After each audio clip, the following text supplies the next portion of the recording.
إنما ينكث على نفسه ومن أوفى بما عاهد عليه الله فسيؤتيه أجرا عظيما. وقال تعالى إن الله يحب الذين يقاتلون في سبيله صفا كأنهم بنيان مرصوص.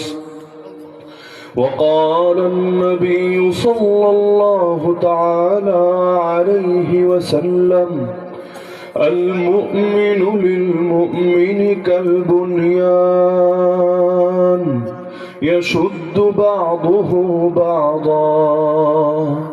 وقال صلى الله عليه وسلم أيضا من أحب لله وأبغض لله وأعطى لله ومنع لله فقد استكمل الإيمان. وقال صلى الله عليه وسلم أيضا لزوال الدنيا أهون على الله من قتل رجل مسلم. آمنت بالله صدق الله العلي العظيم وبلغنا رسوله النبي الكريم. বিখ্যাত সমাজ সংস্কারক খলিকুল শিরোমণি হযরত মাওলানা শেখ আলিউর রহমান রহমতুল্লাহ আলাইহি স্মৃতি পরিষদের উদ্যোগে আয়োজিত আজকের 18তম বার্ষিক তাফসীরুল কোরআন মাহফিলের সম্মানিত সভাপতি মণ্ডলী, উপস্থিত আমার শ্রোতা ওয়াজিবুল ইহতারাম হযরত উলামায়ে কেরাম, এলাকার গণ্যমান্য মুরব্বীগণ, স্থানীয় এবং দূরদূরান্ত থেকে আগত দিন দরদি কোরআন প্রেমী প্রিয় তাওহীদ জনতা এবং পর্দার আড়ালে থাকা মা বোনেরা, হযরত ইব্রাহিম আলী রহমতুল্লাহ আলাইহি এবং এরপর শেখ আলিউর রহমান রহমতুল্লাহ আলাইহি গোটা জীবন জুড়ে দ্বীনের জন্য এবং উম্মার জন্য যে সংস্কারমূলক খেদমত আঞ্জাম দিয়ে গিয়েছেন, আলহামদুলিল্লাহ তার বরকতে আজকে আমরা এরকম একটা কোরআনের বাগান সাজাতে পেরেছি এবং আল্লাহ তাআলা আমাদেরকেও কিছু ইসলামের পরশে থাকার তৌফিক দান করেছেন। দোয়া করি আল্লাহ রাব্বুল আলামিন তাদের কবরকে নূরে নূরান্বিত করে দিন এবং তার রহমত এবং বরকতের বাড়িধারা তাদের কবরের উপর বিশেষভাবে বর্ষণ করুন এবং আল্লাহ রাব্বুল আলামিন জান্নাতুল ফিরদাউসে তাদেরকে আলা থেকে আলা মাকাম নসিব করুন। আমিন। আলহামদুলিল্লাহ এতক্ষণ পর্যন্ত অত্যন্ত সুন্দর আলোচনা করছিলেন আজকের মাহফিলে গুরুত্বপূর্ণ মেহমান ঢাকা থেকে আগত হযরতুল আল্লাহ হযরত মাওলানা মুফতি নুরুজ্জামান নোমানী সাহেব দামাত বারাকাতুহুল আলিয়া। আল্লাহ তাআলা তার জবানে, তার ইলমে, তার আমলে, তার হায়াতে, তার পরিবারে সবকিছুতে বরকত দান করুন। তিনি জানিয়েছেন জাদুগ্রস্ত নাকি হয়েছেন, ফ্যামিলির উপরই কারা নাকি জাদু করেছে দুশমনি করে। আল্লাহ তাআলা এগুলোর ক্ষতি থেকেও তাকে এবং তার পরিবারকে হেফাজত রাখুন। তো আমি অতি লম্বা চড়া আলোচনা করে আপনাদের বেশি সময় নষ্ট করব না। আমার পরেও আলোচক আছেন, বিশেষ করে আজকের মাহফিলের প্রধান মেহমান অধ্যাপক ডক্টর মোহাম্মদ ফয়জুল হক সাহেব সাহেব, তিনি উপস্থিত আছেন। ইনশাআল্লাহ আমার পরপরই অত্যন্ত মূল্যবান আলোচনা করবেন। মাঝখানে যতটুকু কথা না বললেই না, মৌলিক কয়েকটা বার্তা আরজ করে আমি আমার আলোচনায় টানবো ইনশাআল্লাহ। খুতবার মধ্যে আমি কোরআন মাজিদের দুটো আয়াত পাঠ করেছি, একটা হলো সূরাতুল ফাতহের আর একটা হলো সূরা সফের। আল্লাহ রাব্বুল আলামিন এই সূরাতুল ফাতহের এই আয়াতে আল্লাহ রাসূল সাল্লাল্লাহু আলাইহি ওয়াসাল্লামের জিন্দেগীর একটা ঘটনার দিকে ইঙ্গিত করে বলেন, যে সময় আল্লাহ রাসূল সাল্লাল্লাহু আলাইহি ওয়াসাল্লাম লম্বা সময় কেটে গেল, তিনি মক্কা ছেড়ে মদিনায় আছেন। হিজরত করার পর কতকাল হয়ে গেল, এখনো নিজের চোখে কাবা দেখতে পাচ্ছেন না। আল্লাহ রসুলেরও দিলটা কাঁদছে, কতকাল হয়ে গেল কাবাকে একটাবার চোখে দেখতে পাচ্ছেন না, তওয়াফ করতে পারছেন না, উমরা এবং হজ আদায়ের সুযোগ পাচ্ছেন না। কারণ আল্লাহ রসুল যখন হিজরত করেছিলেন মক্কা থেকে, সেই সময় সর্বশেষ তিনি এই কাবার দিকে বারবার বারবার মাথা ঘুরিয়ে তাকাচ্ছিলেন এবং নবীজির চোখ বেয়ে বেয়ে পানি গড়িয়ে পড়ছিল। আল্লাহ রসুল আফসোস করে বলছিলেন, আয় কাবা, জমিনের মধ্যে তুমি আমার কাছে সবচাইতে প্রিয় জায়গা। হে আল্লাহর ঘর, আমার জাতি যদি আমাকে চলে যেতে বাধ্য না করত, আমি কোনোদিনও তোমাকে ছেড়ে চলে যেতাম না। এভাবে কাঁদতে কাঁদতে চোখের পানি ঝরাতে ঝরাতে আল্লাহ রাসূল সাল্লাল্লাহু আলাইহি ওয়াসাল্লাম মক্কা এবং কাবাতে করেছিলেন। তো অনেকগুলো বছর পরে আল্লাহ রাসূল সাল্লাল্লাহু আলাইহি ওয়াসাল্লাম ইচ্ছা করলেন যে সাহাবীদেরকে নিয়ে আরেকবার যাই কাবা শরীফে, যাই মক্কাতুল মুকাররমায় গিয়ে তাদেরকে নিয়ে উমরা পালন করি, আল্লাহর ঘর তওয়াফ করি, আল্লাহর ঘরকে দেখে নিজেদের চোখটাকে শীতল করি, এরপর আবার আমরা মদিনায় ফিরে আসি। এই উদ্যোগ নিয়ে আল্লাহ রাসূল উমরা করার উদ্যোগে বের হলেন। সাহাবীদের মধ্যে 1400 জন সাহাবী তার সঙ্গে আছেন। পথে হুদাইবিয়া নামক এক বিখ্যাত জায়গা, সেখানে যাওয়ার পর আল্লাহ রাসূলকে বাধা দেওয়া হলো, বলে দেওয়া হলো, খবরদার, আপনারা আর সামনে অগ্রসর হতে পারবেন না, উপর থেকে অনুমোদন নেই। সুতরাং আপনারা কোথায় যেতে চাচ্ছেন, কি জন্য যেতে চাচ্ছেন, এটা মুখ্য না। আমাদের উপর যেহেতু নিষেধাজ্ঞা আছে, সুতরাং আমরা আপনাদেরকে আর সামনে যেতে দেব না।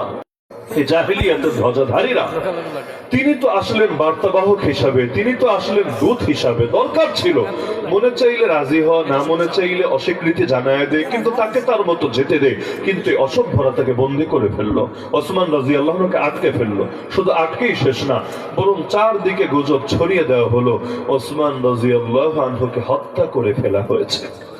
এই সংবাদ যখন আল্লাহ নবী জানলেন যে তার সাহাবী ওসমান রাদিয়াল্লাহু আনহুকে নাকি হত্যা করে ফেলা হয়েছে, আল্লাহ নবী সাল্লাল্লাহু আলাইহি ওয়াসাল্লাম 1400 সাহাবীকে একত্রিত করলেন। তিনি বললেন, একটা গাছের নিচে তোমরা সকলে আসো, আমার হাতে হাত রেখে বায়আত দাও, অঙ্গীকারবদ্ধ হও আল্লাহর সাথে। যদিও এসেছিলাম উমরা করতে, যদিও এসেছিলাম একটা ইবাদত পালন করতে, কিন্তু যেহেতু কানে সংবাদ ভেসেই আসছে ওসমান আর বেঁচে নাই, ওসমানকে নির্মমভাবে শহীদ করা হয়েছে, সুতরাং যতদিন পর্যন্ত ওসমানের প্রতিটা ফোঁটা রক্তের বদলা না নেব, আমরা কেউ ফিরে যাব না, আমরা কেউ হার মানবো না, আমরা কেউ দমবো না। এর জন্য যদি শহীদ হতে হয় সবাই শহীদ হব। তো যতদিন পর্যন্ত ওসমানের রক্তের বদলা না নেব, আমরা চুপ করে বসে থাকতে পারবো না। এক একজন মুসলমানের রক্তের কতটুকু দাম নবীর চোখে চিন্তা করেন। ওসমানের রক্তের দাম কি নবীর চাইতে বেশি? নাউযুবিল্লাহ, প্রশ্নই আসে না। ওসমানের রক্তের দাম কি আবু বকর ওমর রাদিয়াল্লাহু আনহুর রক্তের চাইতে বেশি? না, এটাও তো প্রশ্নই আসে না। কিন্তু আল্লাহ নবী সাল্লাল্লাহু আলাইহি ওয়াসাল্লাম নিজেও হাত বাড়িয়ে দিলেন।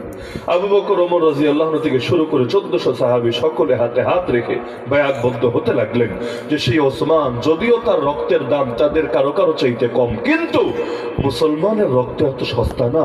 যার মনে চায় যেভাবে মনে চায় তাকে হত্যা করে ফেলবে, তার মাথা থেতলে দিবে, তার গলা কেটে ফেলবে, তাকে কোপাতে কোপাতে নৃশংসভাবে হত্যা করবে, আর বাকিরা বসে বসে তামাশা দেখবে। তো মুসলমানের রক্ত কখনোই এত সস্তা ছিল না। মুসলমানের রক্তের দাম কত বেশি, নবীজি বলেন, লা জাওয়ালুদ দুনিয়া আহওয়ানু আলাল্লাহ মিন কতলি রাজুলিন মুসলিম। আরে গোটা দুনিয়া, যার মধ্যে কত লক্ষ মসজিদ আছে, কত মাদ্রাসা আছে, কত খানকা আছে, কত দিন মেহনতের দুর্গ পর্যন্ত আছে, তো নবীজি বলেন এই গোটা দুনিয়া ধ্বংস হয়ে যাওয়া, বরবাদ হয়ে যাওয়া আল্লাহর কাছে এর চাইতে বড় তুচ্ছ, এর চাইতে বড় হালকা যে একজন মুসলমানকে হত্যা করা হবে। তার মানে একজন মুসলমানের দাম গোটা জমিনের চাইতে বেশি। এমনকি আহলে সুন্নাত ওয়াল জামাতের বিশ্বাস অনুসারে কাবা শরীফের চাইতে মুসলমানের রক্তের দাম আল্লাহর কাছে বেশি। এজন্য যেদিন এই পৃথিবীতে কোনো মুসলমান থাকবে না, আমার আল্লাহ গোটা জমিন যার মধ্যে মসজিদে আকসাও আছে, মসজিদে নববীও আছে, মসজিদে হারামও আছে, সব আছে, আমার আল্লাহ জমিনকেও কিন্তু বাকি রাখবেন না, সব বরবাদ করে দিবেন। সেদিন কিয়ামত সংঘটিত হবে, মহাপ্রলয় সংঘটিত হবে, সকল রব্বুল আলামিন আল্লাহর সামনে দাঁড়াবে। এই জমিন টিকেই আছে ইমানদারদের বরকতে, জমিনটা টিকেই আছে ইমানদারদের বরকতে। লা তাকুমু সাআ হাত্তা ইউকাল ফিল আরদি আল্লাহ আল্লাহ। যতদিন আল্লাহ আল্লাহ বলা হবে, আল্লাহ আল্লাহ বলার মতো একজনও থাকবে, এই জমিনটাকে আমার আল্লাহ ধ্বংস করবেন না। ওই যে নবীজি 1400 সাহাবীকে একত্রিত করলেন, ওই ঘটনার দিকে ইঙ্গিত করে আমার আল্লাহ সূরাতুল ফাতহের এই আয়াতের মধ্যে বলছেন, ইন্নাল্লাযীনা ইউবাইউনাক ইন্নামা ইউবাইউনা আল্লাহ। হে নবী, আর যারা আপনাকে বায়াত দিচ্ছে, আপনার হাতে হাত রেখে অঙ্গীকার করছে, আর তারা শুধু আপনাকে বায়াত দিচ্ছে না, তারা সরাসরি আল্লাহকে বায়াত দিচ্ছে। ইয়াদুল্লাহি ফাওকা আইদিহিম, তাদের সবার হাতের উপর আল্লাহর হাত আছে। আল্লাহু আকবার। ওই নবীজি নিচে নিজের হাত রেখেছিলেন, উপরে সাহাবীদেরকে একজন একজন করে হাত রেখে বায়াত করতে বলেছিলেন। সবার হাত রাখা শেষে নবীজি বলেছিলেন, হায় রে, এই যে একটা পবিত্র আমল, আজকে যদি আমার ওসমান এখানে থাকতো, সেও তো আমলটা মিস করতো না, এই মহান আমলে সেও তো শরীক হতো। আল্লাহ নবী সাল্লাল্লাহু আলাইহি ওয়াসাল্লাম সেই ওসমানকে মিস করছিলেন। নবীজি অবশেষে বললেন, ঠিক আছে, আমার এই বাম হাতটা আমি ওসমানের পক্ষ থেকে রাখলাম, নিচের হাতটা নিজের পক্ষ থেকে, উপরের হাতটা ওসমানের পক্ষ থেকে, আর মাঝখানে এত সাহাবীর হাত। আমার আল্লাহ এটার দিকে ইঙ্গিত করেই বললেন, হে নবী, সেখানে শুধু আপনার হাতই না, সেখানে শুধু আপনার সাহাবীদের হাতই না, সেখানে ওসমানের পক্ষ থেকে আপনার হাতই না, বরঞ্চ আপনাদের সবার হাতের উপর আল্লাহর হাত আছে, আল্লাহর হাত। আচ্ছা আমাকে বলেন, আল্লাহ কি জানতেন না যে ওসমানকে শহীদ করা হয় নাই? আল্লাহ জানবেন না তো জানবেনটা কে? আল্লাহ জানবেন না তো জানবেনটা কে? আল্লাহ তো চাইলে নবী ওহীর মাধ্যমে এতটুকু জানিয়ে দিলেই চলে, ইয়া রাসূলুল্লাহ, এত পেরেশান হওয়ার দরকার নেই, এত বিচলিত উদ্বিগ্ন হওয়ার দরকার নাই, আপনার ওসমান এখনো জিন্দা আছে, মরে নাই, তাকে মারতে পারে নাই, সুতরাং শোনা কথায় এত বেশি সিরিয়াস হবেন না। আল্লাহ চাইলে এতটুকু এক বাক্যে জানিয়ে দিতে পারতেন নাকি পারতেন না? কোনো ব্যাপার ছিল না, আল্লাহ তো জানেনি। এবং আল্লাহ জানিয়েছিল না, জানিয়েছেন, এমন না যে জানান নেই, পরে জানিয়েছেন। তো তার আগে মুমিনের জজবা, মুমিনের আবেগ, যেই আবেগ ইসলামের জন্য, যেই আবেগ দ্বীনের জন্য, যেই আবেগ মুসলমান ভাইয়ের রক্তকে নিরাপদ করার জন্য, যে আবেগ জিহাদের জন্য, যে আবেগ শাহাদাতের জন্য, যে আবেগ মুসলমানদের পক্ষে দাঁড়িয়ে কাফেরদের বিরুদ্ধে প্রতিশোধ নেওয়ার জন্য, আমার আল্লাহ সেই আবেগকে মূল্যায়ন করে নিয়েছেন। অনেকে তো বলে আবেগ দিয়ে কিছু হয় না। আরে ভাই, আবেগ দিয়ে বহুত কিছু হয়। যার ভেতরে আবেগ থাকে না, যার ভেতরে আবেগ থাকে না, তার ভেতরে জাগরণও সহজে ঘটে না। আবেগের সাথে বিবেকও লাগে, আবেগের সাথে বিবেকও লাগে। তাই বলে আবেগকে এত ছোট করতে যায় না। এজন্য আমাদেরকে সৃষ্টি করার আগেই ফেরেশতারা কিন্তু আল্লাহকে এই কথা বলেছিল, আল্লাহ এই কোন জাতি বানাচ্ছেন? ওদের তো কিছু ঝামেলা আছে। কি ঝামেলা? ওরা জমিনে গিয়ে ফিতনা ফাসাদ করবে এবং রক্তপাত ঘটাবে, বলেছে নাকি বলে নাই? যদিও জমিনে বহুত ভালো কাজও করবে, কিন্তু ভালোটাকে হাইলাইটে না এনে বাক্য কিন্তু এটাই বলেছে, আতাজালু ফিহা মা ইউফসিদু ফিহা ওয়া ইয়াসফিকু দিমা। কারণ মন্দটাই কিন্তু হাইলাইটে বেশি আসে। হাজারটা ভালো গুণ থাকলেও পচা একটা থাকলে পচাটার দিকেই কিন্তু ফোকাস বেশি আসে। এজন্য তারা বলেন, আল্লাহ এমন জাতি বানাচ্ছেন যারা জমিনে গিয়ে, তো ইবাদতের জন্যই বানাচ্ছেন, কিন্তু এমন জাতি যারা জমিনে গিয়ে ফিতনা ফাসাদ সৃষ্টি করবে এবং রক্তপাত ঘটাবে। অথচ আমরা তো আছি, আপনার কত ইবাদত করি দেখেন।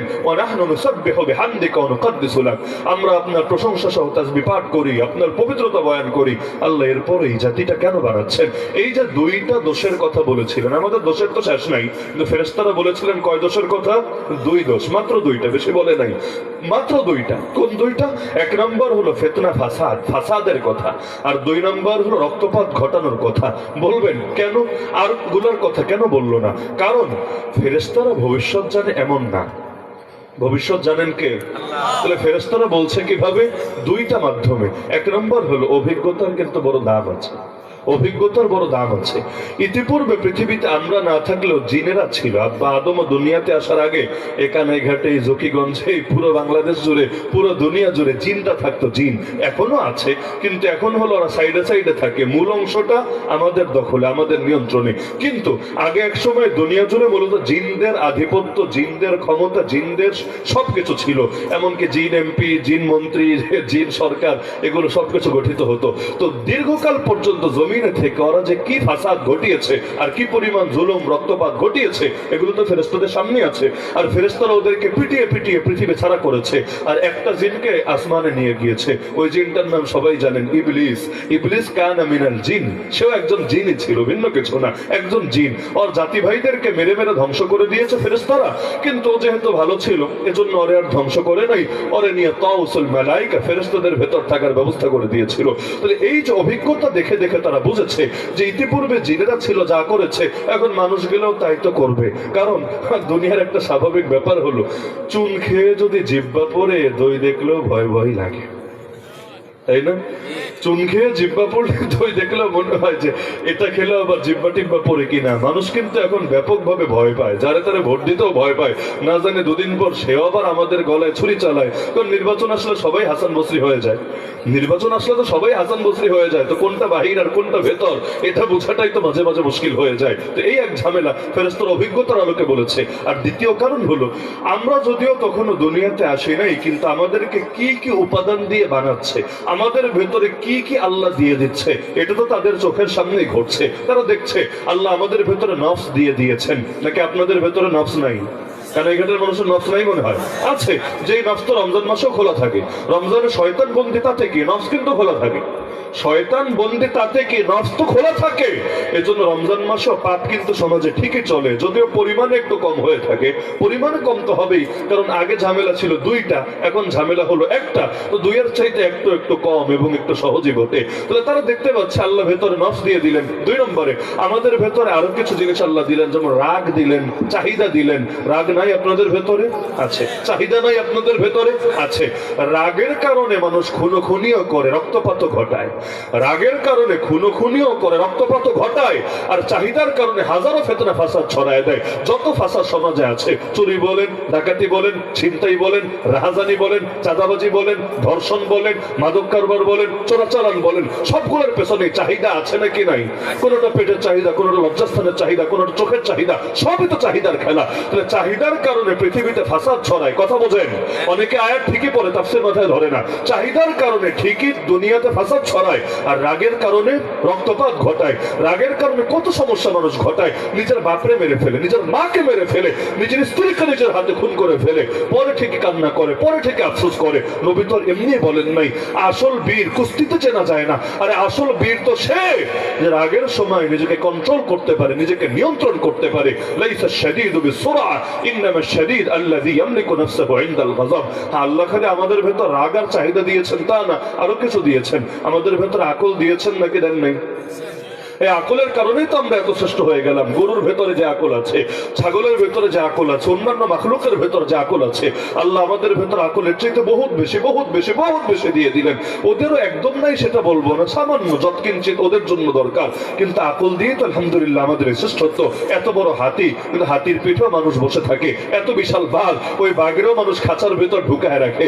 আরে মশার ভয়ে নিজে খাঁচায় ঢোকে, আবার বাঘের নিজে খাঁচার মধ্যে ঢুকায় রাখে। তার মানে মানুষের আকল এমন একটা জিনিস আলহামদুলিল্লাহ, ওই চাঁদের দেশে পর্যন্ত গিয়ে হাজির হয়ে যায়। কত কিছু আলহামদুলিল্লাহ এটা দিয়ে ঘটায়। ফেরেশতারা আকল নিয়ে কিন্তু আপত্তি করে নাই, কারণ আকলটা এর ব্যবহারটা ভালো হবে এটা তারা বুঝেছে, কিন্তু চাহিদা নিয়ে আপত্তি করেছে। আর আমাদের ভেতর যে রাগ, রাগের কারণে খুনোখুনি, এটা নিয়ে আপত্তি করেছে। আল্লাহ কি বলে জবাব দিলেন? আল্লাহ বলেন ফেরেশতারা টেনশনের দরকার নাই, ইন্নী আ'লামু মা লা তা'লামুন, নিশ্চয়ই আমি এমন কিছু জানি যা তোমরা জানো না।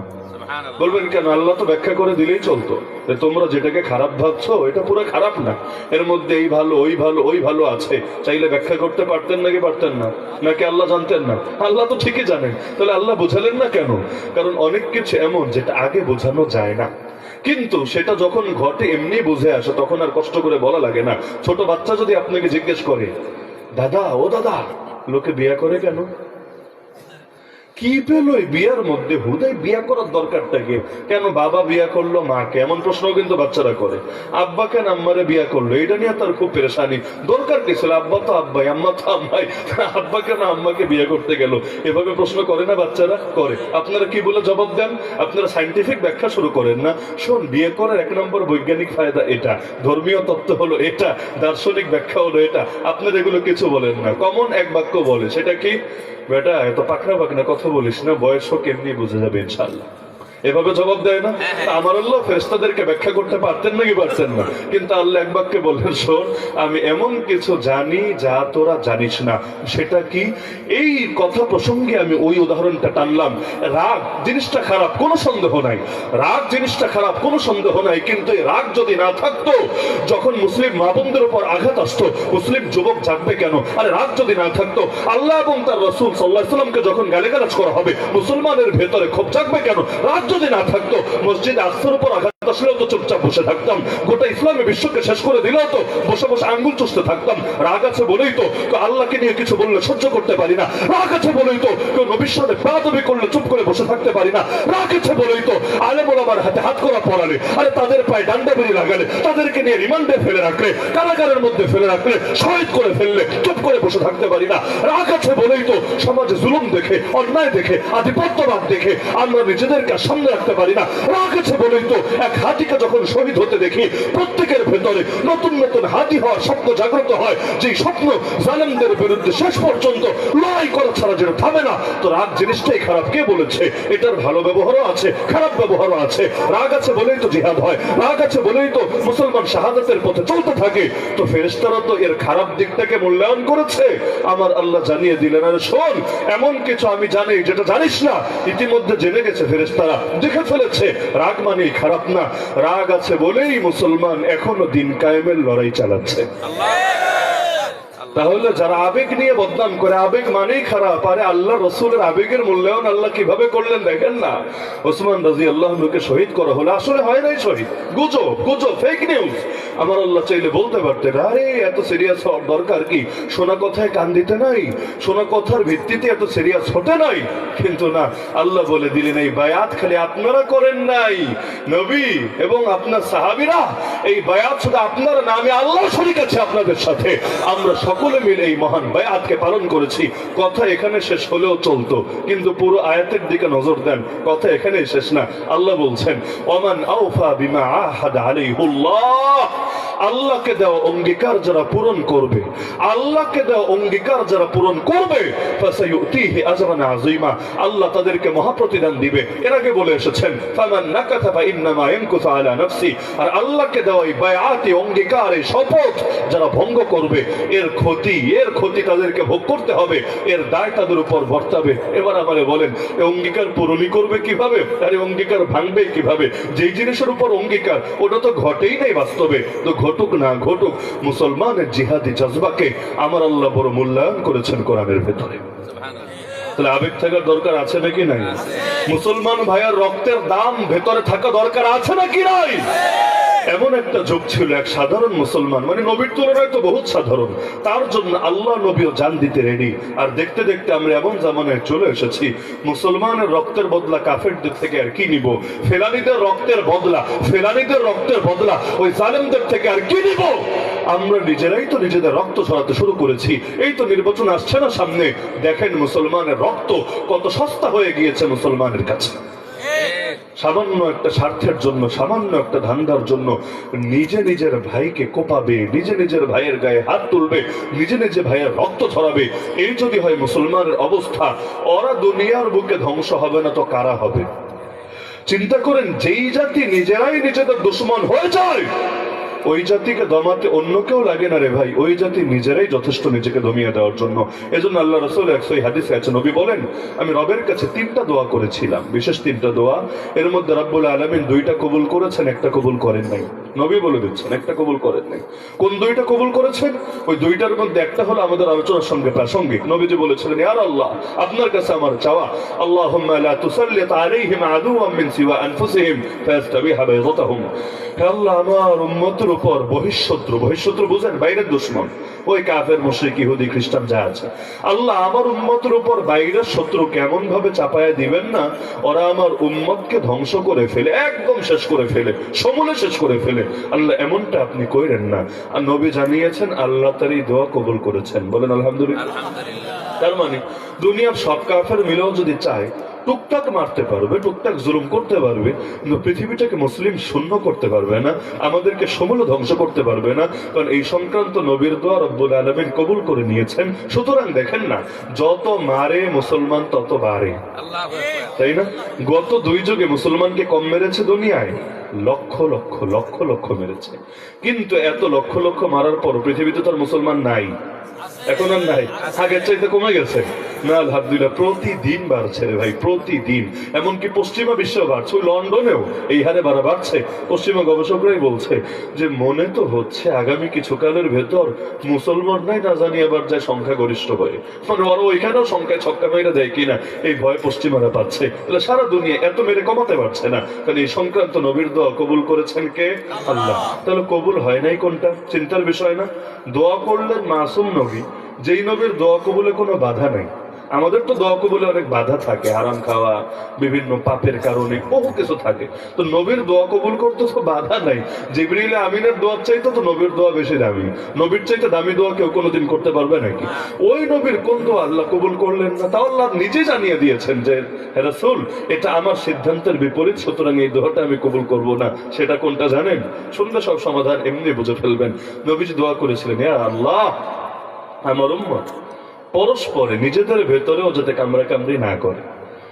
আরেক দল তাদের ধ্বংস তো করবে না, এটা ঠিক আছে, এটা তো কবুল করলেন, কিন্তু নিজেরাই যাতে নিজেদের ধ্বংস না করে। একদল যাতে আরেক দলকে হত্যা করার জন্য বিভিন্ন ষড়যন্ত্রের পেছনে যদি তারা সফল না হতে পারে, বাসহুম বাইনাহুম, নবীর শব্দ।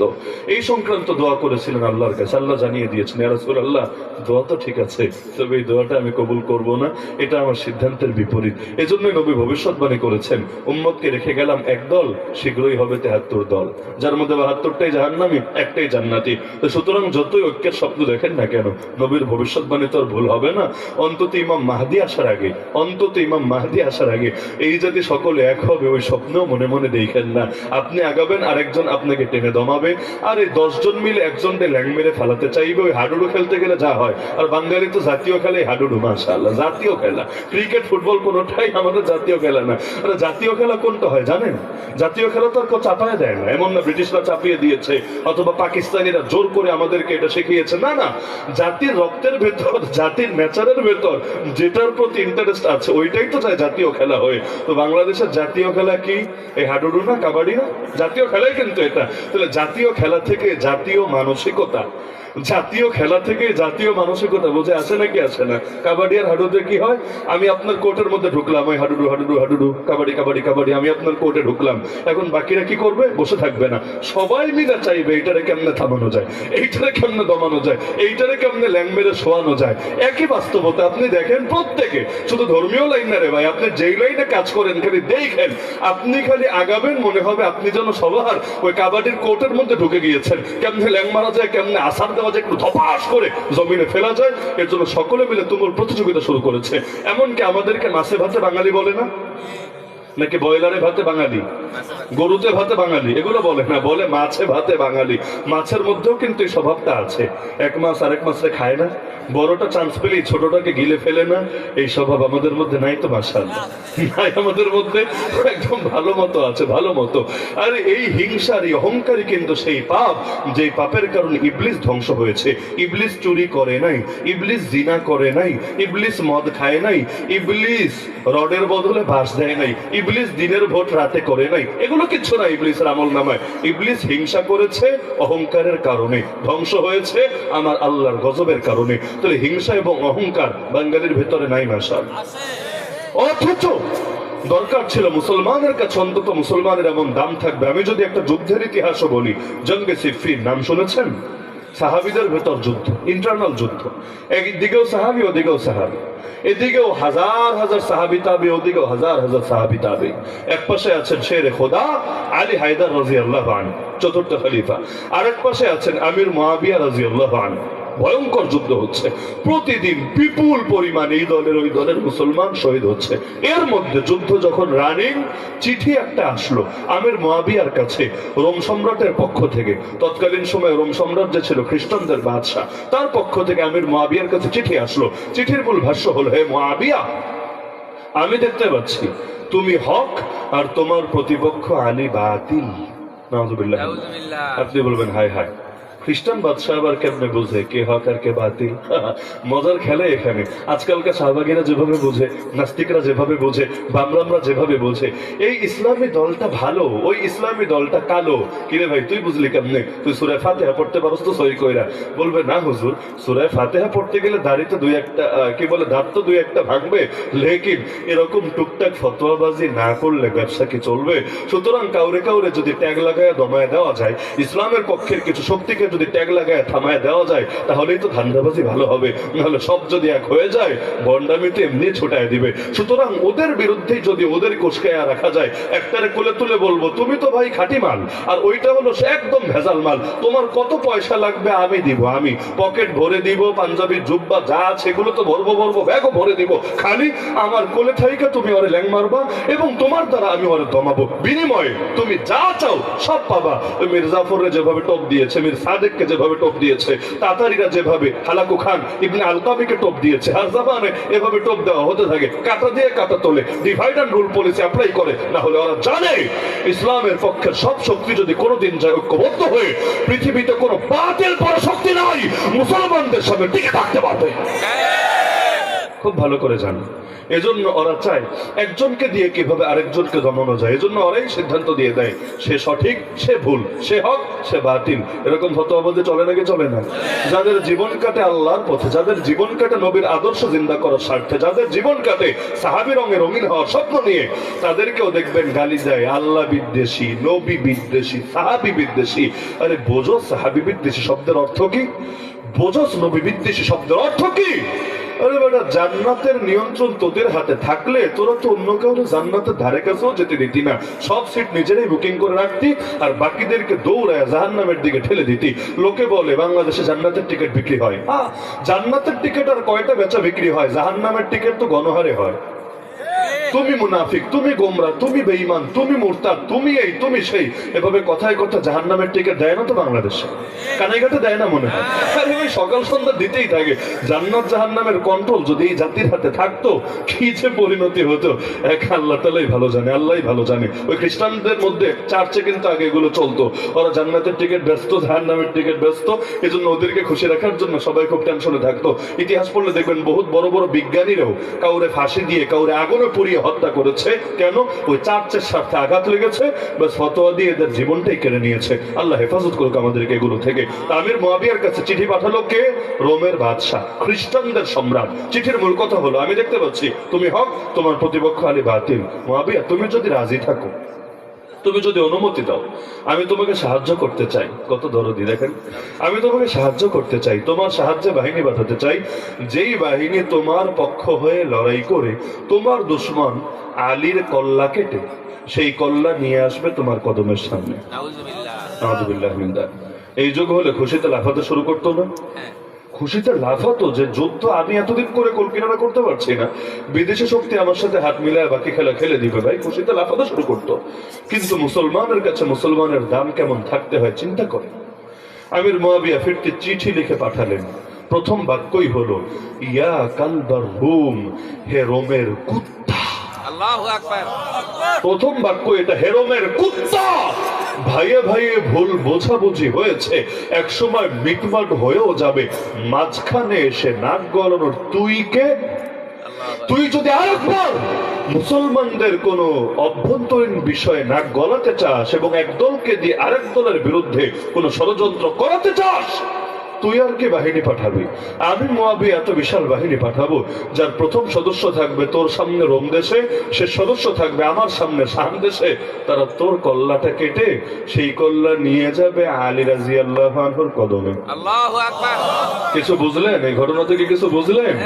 মুসলমানদের ভেতরে, আরে ভাই ঘরে যদি চার ভাই থাকে, চার ভাইয়ের মধ্যে ঝগড়াঝাটি হয় না? মনে হয়।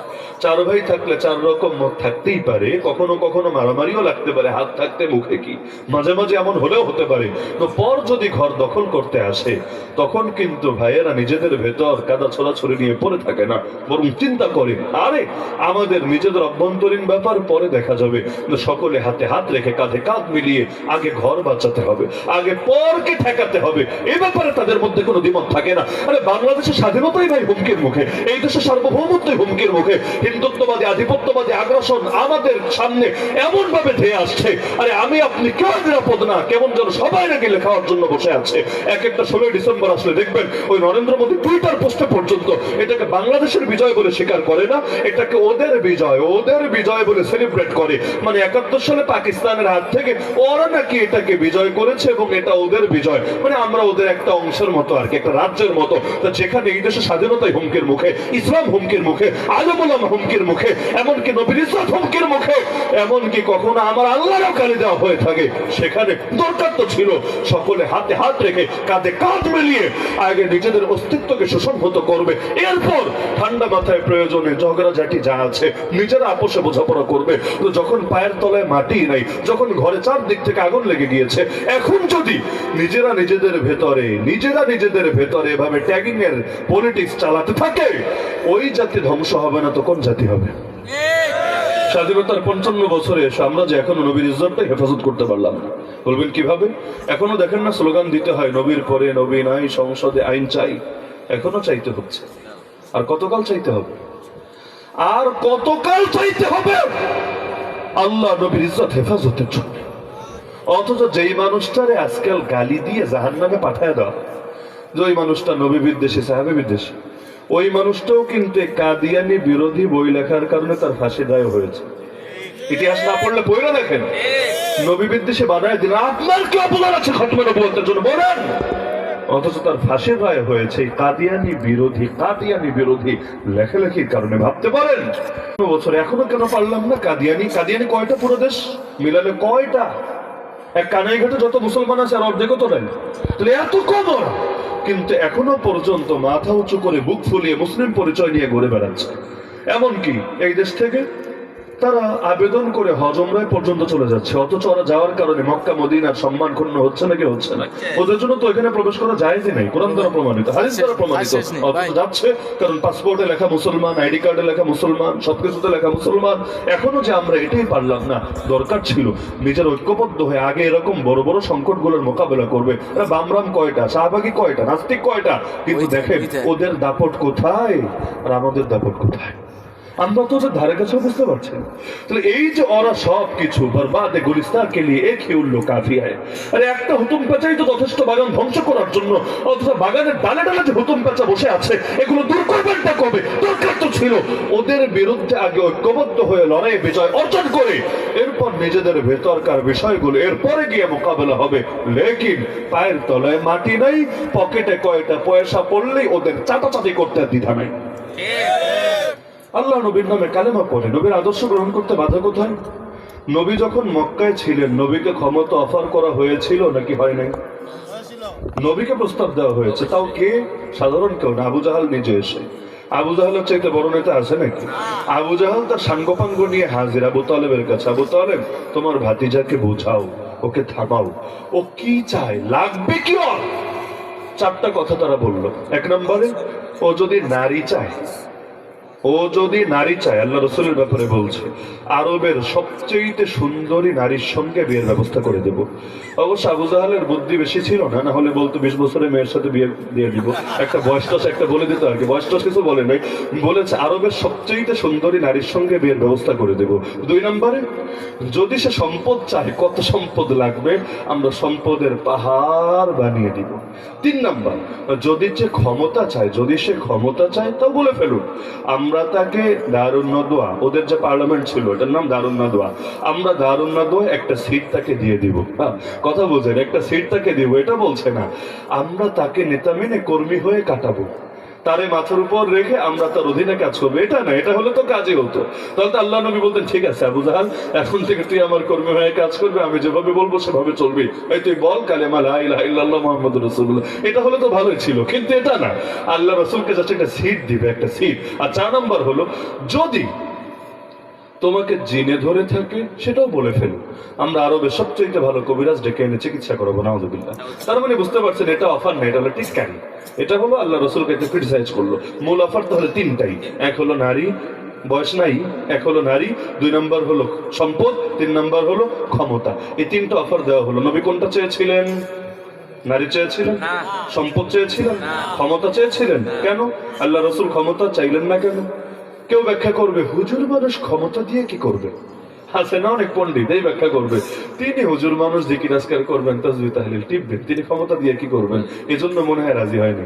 আমি বলবো ভাই এটা যদি ব্যাখ্যা হয় তাহলে মদিনায় যাওয়ার পর তিনি তো 10টা বছর রাষ্ট্রপ্রধানই থাকলেন, তাহলে যেই জিনিস মদিনায় যাওয়ার পর গ্রহণ করতে পারলেন এটা মক্কায় গ্রহণ করতে তো আর মাসালাগত ভাবে জটিলতা নাই, পরে হালাল হলে আগেও হালাল, পরে হালাল হলে আগেও তো হালাল, তাহলে এটা তো সমস্যা না, তাহলে গ্রহণ করলেন না কেন? এটা যদি বুঝতো তাহলে আজকাল যারা নিজেদেরকে নবী প্রেমিকার নবীর উত্তরাধিকারী পরিচয় দেয় এরাও নিজেদের সঠিক আদর্শের পথেই চলতে পারত, সামান্য স্বার্থের জন্য জালেমদের জুলুমের বৈধতা দেওয়ার পথ খুলে দিত না। বলবেন কি সেটা? আল্লাহ নবী যদি রাজি হতেন ঠিক আছে আমি এখন থেকে তোমাদের সাথে দারুন নাদওয়ায় আমি গিয়ে বসবো, আমার একটা সিট থাকবে, কি হতো? নবী তো একজন, ওরা তো অনেকজন, কথা বুঝেন, নবী তো একজন, ওরা তো অনেকজন, যখন একসাথে সিদ্ধান্ত নেওয়ার জন্য বৈঠকে বসতো তাহলে সবার মতামত নেওয়া হতো না? স্বাভাবিক সবারটাই তো নিত। যেমন ধরেন আবু জাহাল জিজ্ঞেস করতো এই চোর চুরি করলে কি সাজা দেওয়া যায় বলো তো তোমরা? আল্লাহ রাসূল দাঁড়ায় বলতেন আউযু বিল্লাহি মিনাশ শাইতানির রাজীম বিসমিল্লাহির রহমানির রহিম ওয়াস-সারিকু ওয়াস-সারিকাতু ফাকতাউ আইদিয়াহুমা, চোর হোক আর চুন্নি হোক, মানে মেল হোক আর ফিমেল হোক, যেটাই হোক না কেন তার সাজা হলো হাত কেটে দিতে হবে। এটা কার পক্ষ থেকে নির্ধারিত সাজা? জাযাআম বিমা কাসাবা নাকালাম মিনাল্লাহ। বাস নবী বলে দিতেন আল্লাহর পক্ষ থেকে কথা, আর আল্লাহর থেকে সিদ্ধান্ত চলে আসলে সেখানে আর কোনো টু শব্দ উচ্চারণ করা যায় না। বাস নবী এবার বসে পড়তেন। নেতা তো আরো আছে নাকি? আর নাই? আছে। এবার আবু লাহাব দাঁড়াতো, দাঁড়ায় বলতো ভাতিজা মাথা ঠান্ডা করে, চোর চুরি করলেই হাত কেটে দিবা এভাবে চলবে না সমাজ, বরং দেখতে হবে সে আমার দলের না অন্য দলের। যদি আমার দলের হয় তাহলে চিপাই নিয়ে বোঝাতে হবে বেড়া চুরি কর ঠিক আছে কিন্তু একা তো খাইস না, একা খাওয়া ঠিক না, ভাগে যোগে খা, 10 মিলে করি কাজ, হারি জিতি না ইলাজ, তুই 90% রাখ আমার 10% দে, পকেটে 10% দিয়া এরপর তুই বাকিটা খা, সমস্যার কিছু নাই, আমরাও তোরা সাপোর্ট দিলাম তুই আমাদের সাপোর্ট দিলি, পয়সা ছাড়া কি জীবন চলে? তো নিজেদের লোক হলে এভাবে আমরা তারা ম্যানেজ করে নিব। আর যদি অন্য দলের হয় তাহলে হাত না প্রয়োজনে করলেই কাইটা দাও, সমস্যার কিছু নাই, এ ব্যাপারে আপত্তি নাই। আবু লাহাবের পরে উতবা দাঁড়াতো, বলতো না না কি বলছো তোমরা, এগুলো এগুলো উগ্রতা, এগুলো বর্বরতা, এগুলো হিংস্রতা, এগুলো নৃশংসতা, একটু ঠান্ডা মাথায় বিবেচনা করতে হবে। সেটা কি? 2 মাস জেল দিয়ে দাও, জেল কেটে বের হলেই শেষ হবে। কারণ হাত কেটে দিলে হাত তো আর টিকটিকির লেজ না যে কয়দিন পর আরেকটা গজাবে, তো এখন হাতই যদি কেটে দাও তাহলে লাস্টে মান ইজ্জত যাবে কোথায়?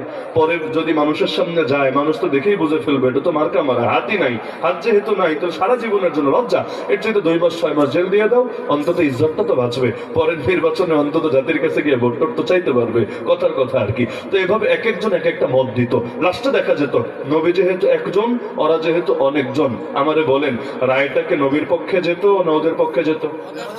নিঃসন্দেহে ওদের পক্ষে যেত, ওদের পক্ষে যেত, এবং নবীরও আর কিছু বলার থাকতো না, কারণ নবী তো সেই পার্লামেন্টের সদস্য, যা বলার সেখানেই বলবেন, রাস্তায় গিয়ে আর লাভ নেই, রাস্তায় গিয়ে লাভ নেই, যা বলবেন সেখানেই বলবেন, এবং পরবর্তীতে অধিকাংশ যেদিকে যাবে সেটাই তো পাস হবে, লাস্টে গিয়ে সিদ্ধান্ত দিবে হা জয়যুক্ত হয়েছে, হা জয়যুক্ত হয়েছে, হা জয়যুক্ত হয়েছে, ব্যাস আল্লাহ নবীর বিপক্ষে রায় হবে, নবীরও কিছু বলার থাকবে না। এর চাইতে বেশি ঝামেলা হবে নবীর ভক্ত যারা, অর্থাৎ উম্মত, যারা উম্মত আছে ধর্মপ্রাণ মুসলমান, তারাও কিছু বলতে পারবে না। কেন? তারা চিন্তা করবে নবী আছে যেই জোটে, ওই জোট কি আর ভণ্ডামি করতে পারে? ওরা যা করছে এটা তো অবশ্যই সঠিক, অবশ্যই সঠিক, তাহলে নবী তো বের হয়ে যেত তাদের থেকে, যেহেতু নবী আছে তাদের সাথে, ওদের বিরুদ্ধে বলা মানে নবীর বিরুদ্ধে বলা, সুতরাং আমাদেরকে ব্যাপারে নীরব থাকতে হবে। আমরা বুঝতে ভুল করছি, ওরাই মনে হয় জামানার প্রকৃত সাধু বাবা, দরবেশ বাবা, তাহলে নবী থাকে কিভাবে ওদের সাথে? তাহলে দিন শেষে কি হতো? কথা বোঝেন, দিন শেষে কি হতো? নবীর আদর্শ বাস্তবায়ন হতো না পৃথিবীর বুকে, কিন্তু নবীর ইমেজকে কাজে লাগিয়ে ওরা ওদের চুরি, ওদের বাটপারি, ওদের চাঁদাবাজি, ওদের সন্ত্রাসী কর্মকাণ্ড, ওদের দুর্নীতি, ওদের খুনোখুনি, ওদের মাদক কারবার, ওদের চোরাচালান, ওদের সব কিছুকে বৈধতা দিতে পারতো, এটাকে লিগ্যাল সাব্যস্ত করতে পারতো আল্লাহ নবীর ইমেজ ব্যবহারের কারণে। এই কারণে ইমাম আবু হানিফাকে অফার দেওয়া হয়েছে, আবু হানিফা তোমার মতো বড় ইমাম এই যুগে দ্বিতীয় কেউ নাই, তোমাকে আমরা প্রধান বিচারপতি বানাতে চাই। কত বড় কথা! সাধারণ ম্যাজিস্ট্রেট না, জাজ না, চিফ জাস্টিস, প্রধান বিচারপতি বানাতে চাই। আবু হানিফা রাজি হয়েছেন? নাই। তিনি বলেছেন খবরদার, আমাকে অফার দিয়ে লাভ নাই, আমি এতে রাজি না। কেন রাজি না? নবী সাহাবীদের মধ্যে বিচারক ছিলেন না? অবশ্যই ছিলেন। আল্লাহ নবী নিজেও তো বিচারক ছিলেন, তাহলে বিচারক হওয়া তো আর হারাম না, বিচারক হওয়া তো আর নিষেধ না। আর তার চাইতে বড় যোগ্য ওই জামানায় কে আছে? বিচারক তো কোরআন দিয়ে বিচার করবে, হাদিস হাদিস দিয়ে বিচার করবে। আর কোরআন হাদিস তার জামানে আবু হানিফার চাইতে ভালো কে জানে। রাজি হয় নাই কেন? রাজি হয় না এই কারণে যে তোরা সরকার হচ্ছে জালেম সরকার, তোরা শাসনপ্রীতি করবি, পক্ষপাতী আচরণ করবি, বিভিন্ন ক্ষেত্রে জুলুম চালাবি। আমি যদি তোদের একজন প্রধান বিচারপতির পদ দখল করে রাখি, জনগণ বিভ্রান্ত হবে। জনগণ বলবে আবু হানিফা যেই সরকারের অধীনে চাকরি করে ওই সরকার খারাপ হয় কিভাবে? ওই সরকার যদি খারাপ হতো আবু হানিফা অবশ্যই তাদের বিরুদ্ধে অপোজিশনে অবস্থান করতো এবং প্রতিবাদ করতো। আবু হানিফা যেহেতু আছে তাদের সাথে, অবশ্যই তারা ইনসাফের উপর আছে, অবশ্যই তারা হকের উপর আছে। বলতো নাকি বলতো না? এজন্য আবু হানিফা বলেছেন আমি রাজি না। বাচ্চা চাপ দিতে লাগলো। এক পর্যায়ে বলল শোনো, তোমাকে রাজি হতেই হবে, কারণ ইতিমধ্যে এই খবর চারিদিকে জানাজানি হয়েছে, জনগণ জেনে গেছে আবু হানিফা রাজি না। কেন রাজি না? সরকার বাটপার, সরকার ভণ্ড, সরকার জালেম, সরকার চাঁদাবাজ, সরকার দুর্নীতিবাজ, সরকার দুই নম্বরই করে। এখন তুমি যদি দায়িত্বে না আসো আমাদের ইমেজ সংকটে পড়বে। আবু হানিফাকে বলা হলো আমাদের ইসুল বাঁচানোর জন্য হলো তোমাকে আসতে হবে। আবু হানিফা বলল জান দিতে রাজি আছি, আদর্শ দিতে রাজি না। অবশেষে দিয়ে ঠিকই জেলে ভরলো। জেলে ভরলে কি পাবলিকের বিপ্লব কমে না আরো বাড়ে? চারদিকে আরো বাড়লো, সকলে খেপে যেতে লাগলো। এবার বাদশা চিন্তা করলো এই আপদরে যতদিন বাঁচায় রাখবো ততদিন শুধু ঝামেলা হবেই হবে, পরে মেরে ফেলি। যেমন কোরআনের কোন পাখিকেও শহীদ করা হয়েছে কিনা বাংলাদেশে? কেন? চিন্তা করেছে দুদিন আগে বা পরে গদি তো আমাদের হাত থেকে মনে হয় চলেই যাবে। যদি যায় এরপর যদি তিনি একদিনের জন্য যদি মাঠে আসতে পারেন, এমন জাগরণ ছড়িয়ে যাবে জাতির ভেতরে যেটা কেউ পারবে না ঠেকায় রাখতে, কেউ পারবে না দমায় রাখতে। আল্লাহর বান্দা আজকে যদি জীবিত থাকতেন, আরে ভাই কি যে কারিশমা দেখাতেন এবং আল্লাহ তার বরকতে কি বিপ্লবটা ঘটাতেন। আমার তো মাঝে মাঝে বড় আফসোস হয়, যদি আল্লাহ যা করেন ভালোর জন্যই করেন, আল্লাহর সিদ্ধান্তে কখনো বান্দা অসন্তুষ্ট হওয়া উচিত না। কিন্তু ওরা এটা আগাম বুঝেছে বলেই তো এই সিদ্ধান্ত নিয়েছে। এজন্য আবু হানিফাকেও খাবারের সঙ্গে বিষ মিশিয়ে, জেলের ভেতরে খাবারের সঙ্গে বিষ মিশিয়ে খাইয়ে শহীদ করেছে। আবু হানিফা জান দিলেন, তবু আদর্শে কম্প্রোমাইজ করলেন না। আজকে যারা একটা, দুইটা, চারটা, পাঁচটা, 10টা, 20টা সিটের জন্য দুনিয়ার জালেমদের জন্য সিঁড়ি হচ্ছ, নিজেদের মাথায় কাঁঠাল রেখে ওদেরকে কাঁঠাল খাওয়ার সুযোগ করে দিচ্ছ, আর নিজেদের সাদা কাপড় ব্যবহার করে ওদের সব পাপের দাগ মোছার ব্যবস্থা করে দিচ্ছ, আল্লাহর কাছে জবাব দেওয়ার জন্য রেডি থাকো। আল্লাহ নবীর কদমের সামনে এসে ক্ষমতা লুটিয়ে পড়েছিল, তাও নেন নাই। কারণ ওইভাবে ক্ষমতায় গিয়ে আদর্শ বিজয় করা যাবে না। উল্টো দুর্নীতিবাজ, সন্ত্রাসী, খুনি, ধর্ষক ওদের ইজ্জত বাঁচার একটা হাতিয়ার হবে। এজন্য রাজি হন নাই। আজকে যারা এগুলো করছে, ওরা ক্ষমতায় গিয়ে 2টা, 4টা, 5টা সিট পেয়ে কি করবে? ইসলাম কায়েম করবে। কিভাবে? তুমি ভাই কয়জন আর ওরা কয়জন? তোমার কথা তো পাত্তাই পাবে না। তার মধ্যে অধিকাংশ গুলো তো আবার কথাও ঠিকভাবে বলতে পারে না। কথার আগেও নেই, মাথাও নাই, লাইনও নাই, ঘাটও নাই। এমনিও সারা বছর ক্ষমতা যাওয়া ছাড়াই তো দিন কায়েমের পক্ষে একটা আওয়াজ করে না। ক্ষমতা যাওয়া ছাড়াই তো অনেকে দিন কায়েমের পক্ষে একটা আওয়াজ করে না। এমনকি যাদের অতীতে জেলেও যাওয়া লাগে না, রিমান্ডেও যাওয়া লাগে না, কোনো কিছু করা লাগে না, উল্টো জেলে বসেও আমাদের কানে এমন নিউজও ভেসে আসতো ওনারা কোথায় কোথায় কার সাথে কিভাবে লিঙ্ক করছেন এবং আমাদের বিরুদ্ধেও কোথায় কিভাবে তথ্য দিয়ে রাখছেন। এই খবরগুলো তো আমরাও কারাগারের ভেতরে বসে পেতাম। আর মাজলুমরা মাঝে মাঝে বদদোয়া দিত, আয় আল্লাহ অন্তত মাজলুমের সহযোগী হতে না পারলে অন্তত চুপ থাকতো। কিন্তু কাটা ঘায়ে নুনের ছিটা কেন দিচ্ছে? যেই মানুষগুলো আগেই পারে না তারা পরে পারবে, ওই ভরসা করি কিভাবে? কিন্তু এদের কারণে সাধারণ মুসলমান ধোকা খেয়ে বোকা হবে নাকি হবে না? তারা সফট হতে বাধ্য হবে নাকি হবে না? জালেমদের ব্যাপারে হবে। তাহলে নবীর নামে এত কালেমা পড়ে কি হবে যদি নবীর আদর্শ নিতে না পারে জীবনে? এজন্য সৈয়দ কুতুবকে যখন ফাঁসি দেওয়া হবে, তাফসির ফি জিলালিল কোরআন তাফসির একটা লিখলেন, এরপর একটা অংশকে আলাদা করে প্রকাশ করলেন মাইলস্টোন ইংলিশে, আরবি মাআলিম ফি তারিখ। বাদশা এত খেপা খেপলো, ফাঁসির রায় দিয়ে দিল। জামাল আব্দুল নাসির ফাঁসির আগে তো কিছু ফর্মালিটি আছে, কালেমা পড়ায়, তওবা করে। এখন ওনারা কালেমা পড়াতে আসলো। কে আসলো? ধর্মমন্ত্রী। আবার কোন ইতিহাসে এটাও দেখেছে ওই জেলখানার ইমাম, যেটাই হোক, জেলখানার ইমামই হোক আর ধর্মমন্ত্রী হোক, কালেমা পড়াতে আসলো। ওনাকে এসে যখন বললো, হুজুর আপনাকে আমি এসেছি একটু কালেমা পড়াতে, উনি বলেন আচ্ছা আমরা কালেমা পড়াবো, ভালো কথা, বিনিময়ে কি হবে? বলো হুজুর এটা আমার জব, এটা আমার ডিউটি, এইটাই আমার নিয়মিত করা লাগে। আচ্ছা করলে কি করলো না, মাস শেষে বেতন পাই, ভাতা পাই, এটাই এটাই আমার জীবন জীবিকার মাধ্যম। তিনি আফসোস করে বললেন, হাত্তা আনতা জিতা লিতুতিম্মাল মাসরাহিয়া, আরে শেষমেশ তুমিও আসলা নাটকের শেষ দেখাতে। আরে পাগল, আনতুম তাকুলুনাল খুবজা বিলা ইলাহা ইল্লাল্লাহ ওয়া নাহনু নু'দামু লিআজলি লা ইলাহা ইল্লাল্লাহ। তোমাদের রুটি খাওয়ার ব্যবস্থা হয় লা ইলাহা ইল্লাল্লাহর মাধ্যমে, আর আমাদের গলায় ফাঁসির দড়ি ওঠে লা ইলাহা ইল্লাল্লাহর কারণে। তুমি যেই কালেমা আমাকে পড়াতে এসেছো ওই কালেমার জন্যই আজকে আমার বিরুদ্ধে ফাঁসির রায় হয়েছে। কোনো খুন করি নাই, কোনো অপরাধ করি নাই, কিচ্ছু করি নাই, কিন্তু লা ইলাহা ইল্লাল্লাহর দাওয়াত দেওয়ার কারণে, জাহেলিয়াতের বিরুদ্ধে আলোচনা তুলে ধরার কারণে আমার বিরুদ্ধে আজকে ফাঁসির রায় হয়েছে। আর তুই বেটা তামাশা এখন আমাকে এসেছিস লা ইলাহা ইল্লাল্লাহ পড়াতে, যেটার বিনিময়ে তো রুটি রুজির ব্যবস্থা হবে। লা ইলাহা ইল্লাল্লাহ তো দুইটা না, লা ইলাহা ইল্লাল্লাহ তো একটা। আরে এক লা ইলাহা ইল্লাল্লাহ থেকে জবানে, আর এক লা ইলাহা ইল্লাল্লাহ থেকে জিন্দেগিতে, কলবে, প্রতিটা অঙ্গে প্রত্যঙ্গে। নবী যদি আবু জাহালকে বলতেন, চাচা কালেমাটা খালি পইরা নেন, সকাল বিকাল 100 বার কইরা জয়পা নিয়েন, এরপর আকাম কুকাম যা করেন সমস্যা নাই, খালি লা ইলাহা ইল্লাল্লাহ 100 বার করে জপলেই একদম চালচালে জান্নাতে চলে যাবেন। এমন হলে আবু জাহাল তো এক পায়ে খাড়া ছিল, এক পায়ে খাড়া ছিল। কিন্তু আবু জাহাল জানতো লা ইলাহা ইল্লাল্লাহ পড়া মানে খালি মুখ দিয়ে আওয়াজ উচ্চারণ করা না, লা ইলাহা ইল্লাল্লাহ পড়া মানে গোটা জিন্দেগিরই পাল্টায় ফেলা, ইসলামী লাইফস্টাইল গ্রহণ করে নেওয়া, জীবনের সব ক্ষেত্রে একমাত্র আল্লাহর রব মেনে নেওয়া। বাংলাদেশে আজ কত মানুষ এমন আছে যাদের নামাজের রব একজন, রাজনীতির রব আরেকজন, রোজার রব একজন, অর্থনীতির রব আরেকজন, যাকাতের রব একজন, বিচার আচারের রব আরেকজন। যেই কোরআন মেনে নামাজ পড়ে ওই কোরআন মেনে বিচার করতে রাজি না, উল্টা যদি এই কোরআন নিয়েও বলেন, হে মহামান্য জাজ আমাকে এই কোরআন দিয়ে বিচার করে দেন, বিচার তো করে দিবেই না, উল্টা বলবে কি রে তোর কথায় দেখি জঙ্গিবাদের গন্ধ পাওয়া যাচ্ছে।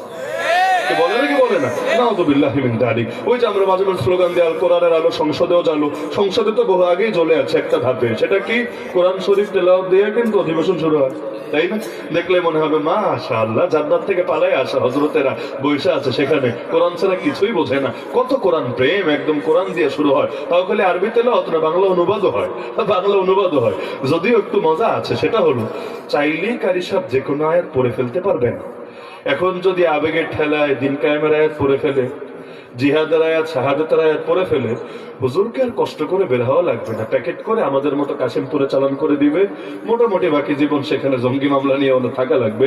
এজন্য সবাই পড়তে পারবে না, কোন কোন আয়াত পড়বে এটা আবার ফিল্টারিং করে দেওয়া আছে। তো যাই হোক, শুরু করবে কোরআন তেলাওয়াত দিয়ে, একটু পর আইনও করবে কোরআনের বিরুদ্ধে। পার্থক্য কোথায় দেখেন? আরে যেই কোরআন, এই যে রমজান আসছে, 1 মাসেরও কম সময় আছে, আল্লাহ যদি আমারও হায়াতে বরকত দেন, আপনাদের হায়াতে বরকত দেন, আমরা শীঘ্রই আরেকটা রমজান পাচ্ছি ইনশাআল্লাহ। এই রমজানে আমি যদি 30 পড়াও আপনাকে পরে শোনায় দেই, একজনও কিন্তু নারাজ হবে না, যেই দলের হোক, যেই মতের হোক, কেউ নারাজ হবে না। উল্টা হাদিয়া দিবে নাকি দিবে না? শুধু হাদিয়াই না, ধন্যবাদ দিবে নাকি দিবে না? এমনকি অনেকে বলবে, হুজুর পরের বছর আইসেন, আপনার কণ্ঠে কোরআন শরীফ শুনতে ভালোই লাগে, আইসেন। কিন্তু যেই কোরআন আরবিতে পড়লে পকেটে হাদিয়া আসে, একই কোরআন মসজিদের মিম্বার থেকে, মাহফিলের মঞ্চ থেকে, জাতির ভাষায়, মাতৃভাষায় একই কোরআনের তাফসীর উপস্থাপন করার কারণে আমাদের হাতে হাত করে ওঠে। আমার নিজেরও তো ঈদের দিনও কেটেছে রিমান্ডের ভেতরে। একই কোরআন, ভিন্ন কোনো কোরআন নেই, একই কোরআন, একই কোরআন। আরবিতে বললে কারো গায়ে লাগে না, বাংলায় বললে ভেতরের আগুনই আর নেভে না। বিমানটা আমাকে প্রশ্ন করলো, আপনি কেন মানুষের কল্লা কাটতে বলেছেন আর জোরে জোরে মারতে বলেছেন? বললাম মানে কি, আমি আবার কবে কল্লা কাটতে বললাম আর জোরে জোরে মারতে বললাম? ভিডিও একটা ছাড়লো, জাস্ট 3 না 4 সেকেন্ড হবে।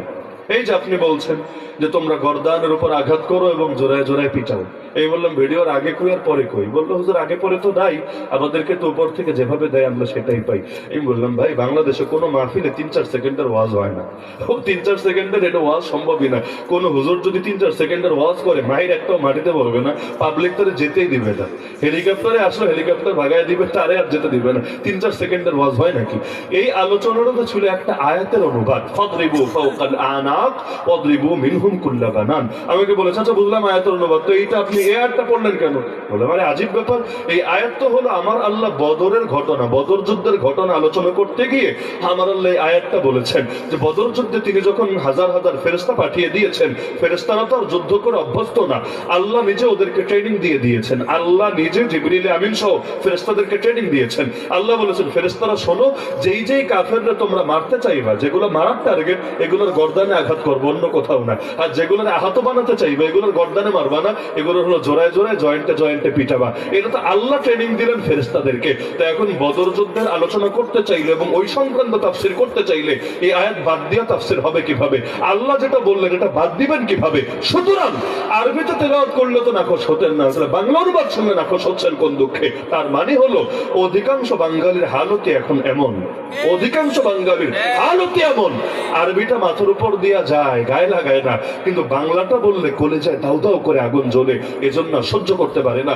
আগামী নির্বাচনের আগে কয় ডজন ইমামের চাকরি যায় এখানে দেখেন। বলবেন আপনি কি ভবিষ্যৎ জানেন? না, ভবিষ্যৎ জানি না, কিন্তু ওই যে বললাম চুন খেয়ে জিব্বা পড়লে দই দেখলেও ভয় ভয় তো লাগে। আগামী নির্বাচন সামনে রেখে খালি কোরআনে আমার আল্লাহ যে আদর্শের কথাগুলো তুলে ধরেছেন এগুলো বললে কি মনে হয় চাকরি যাবে না অনেকের? এই জন্য বাংলাদেশ ইমাম সাহেবরা যে কোনো মসজিদে, কানাইঘাটে কি অবস্থা আমি জানি না, যে রাস্তাঘাট আমি খুব বেশি আসা হয় না জীবনে, এবং এক একবার আসলে তো মাশাআল্লাহ শরীর মেসেজ হয়ে যায়, আলাদা একটা ফিলিং কাজ করে শরীরের ভেতরে। তো এখন বাংলাদেশে যে কোনো মসজিদে গেলে দেখবেন ইমাম সাহেবরা বেশি ঘাটতি বস্তা রাখে না। দেখেন ইমাম সাহেবদের রুমে যে কোনো বিভাগে যে কোনো জেলায় যাবেন দেখবেন এই কয়টা মাল সামানা নিয়ে, মাত্র কয়টা। এর মধ্যে আবার তোষকটা চৌকিটা তো মসজিদেরই, ওনার ব্যক্তিগত সামানা খুব বেশি না। আমি এমন ইমামও দেখেছি 10 বছর 20 বছর 30 বছর আছে এক মসজিদে। যদি জিজ্ঞেস করি হুজুর মাল সামানা এত কম কেন, বেশি কিছু লাগে না? বললো ভাই জরুরত তো লাগে, মাল সামানা তো বহুত কিছুই লাগে, কিন্তু ঝামেলা হলো সকালেও তো জানি না দুপুরে থাকতে পারবো কিনা, দুপুরেও তো জানি না বিকেলে থাকতে পারবো কিনা, এই জন্য অল টাইম রেডি থাকা লাগে, তো 10 মিনিটের মধ্যেই গোছগাছ করে বিদায় হয়ে যায় এখান থেকে। তো সুতরাং মুসলমানের দাম যদি মুসলমানের কাছেই না থাকে, ওই জাতি পৃথিবীর বুকে মাথা উঁচু করে দাঁড়াবে কিভাবে? হযরত চলে এসেছেন আমার কাছে, চিরকুট চলে এসেছে, আলহামদুলিল্লাহ। আমি অনেকক্ষণ অপেক্ষায় ছিলাম যে স্যার আসছেন না কেন, আসছেন না কেন। এখন আগে যদি ছেড়ে দেই এটা তো অসুন্দর দেখা যায়। আলহামদুলিল্লাহ অত্যন্ত যোগ্য মানুষ। আমারও ঢাকা ফেরার তারা না থাকলে আমি বসে বসে পূর্ণাঙ্গ আলোচনা শুনতাম। দূর থেকে মহব্বত করি, আল্লাহ তাআলা তাকে আরো বেশি থেকে বেশি নেখায়াত দান করুন এবং আরো দামি দামি কথা জাতিকে শোনানোর তৌফিক দান করুন। অধ্যাপক ডক্টর মোহাম্মদ ফয়জুল হক স্যার তিনি এসেছেন, অত্যন্ত মূল্যবান আলোচনা করবেন। আল্লাহ তাআলা আমাদেরকে শেষ পর্যন্ত থেকে আখির মোনাজাত করে বাড়িতে ফেরার তৌফিক দান করুন। আমিন। ওয়া আখিরু দাওয়ানা আলহামদুলিল্লাহি রাব্বিল আলামিন। আসসালামু আলাইকুম ওয়া রাহমাতুল্লাহি ওয়া বারাকাতুহু।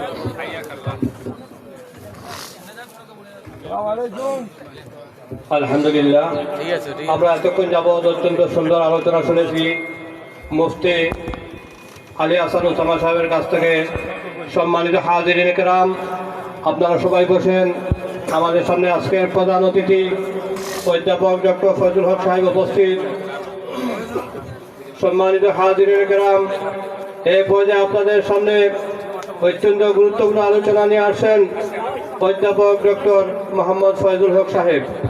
অধ্যাপক ডক্টর মোহাম্মদ ফয়জুল হক সাহেব। আসসালামু আলাইকুম ওয়া রাহমাতুল্লাহি ওয়া বারাকাতুহু। যারা আছেন সামনের দিক চলে আসেন, খালি জায়গা পূরণ করে বসেন।